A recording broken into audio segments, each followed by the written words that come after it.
Yo, welcome back to the MMA Short Show. It's always your boy, Steven Moustaris. And baby, we fresh. We straight off a vacation. A nice little bachelor party with the brothers out there, man, in Florida.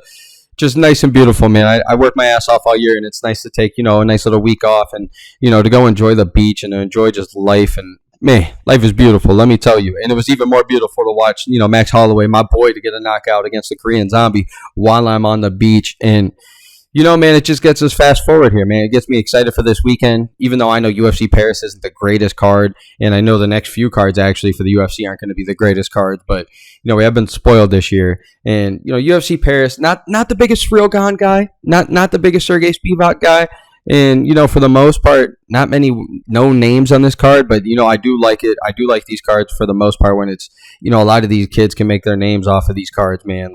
And I'm telling you, a lot of them will be looking for big finishes and stuff. So that's always exciting.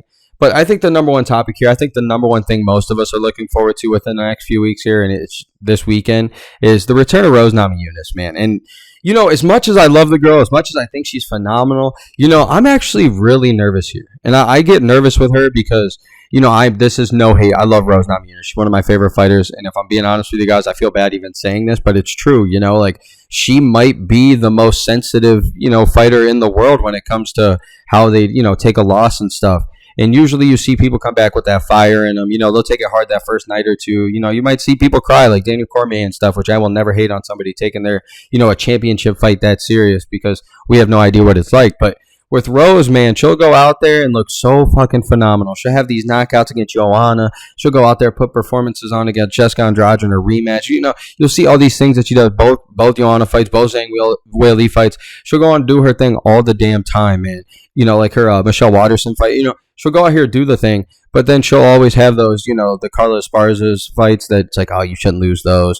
She's going to have that, the Jessica Andrade drop in her head, which is super unlucky. And, she's going to have the really boring last Carla Esparza fight. But, with all of these losses we're talking about, she always comes out and gets real depressed, takes a long time off of, fighting. And, she's real down on herself. And, the self-doubt creeps in. And then, luckily for us, we have witnessed it where she'll come back and, she'll get that crazy knockout against Zhang Weili. She'll come back and actually beat Jessica Andrade. She always comes back strong. And she's like, then we'll hear her have those moments in the octagon why we all love her. It's like, I'm the best.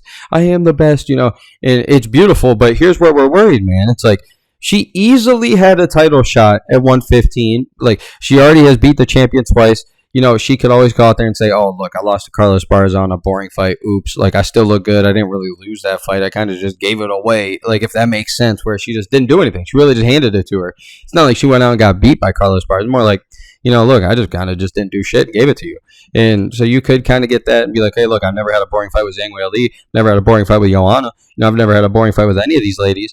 And all of a sudden she's moving up. She's taking all this time off. She's been pretty down. We've seen these, she thought about never coming back.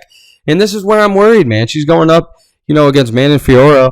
And, as much as this girl is good and she's on a 5-0 streak and everything, she's just very powerful. It just kind of makes no sense to me here with Rose Namajunas. I know she's been, trying to bulk up and stuff, but at least you have a chance at a championship fight. And now you're going up in a division that almost makes no sense, and you're putting yourself in this harm. And it's kind of cool to see. You kind of got to admire it that she's looking for a challenge, but it just feels like she's kind of just running away from 115. Like she just has kind of had enough and just doesn't want to deal with those demons in a way.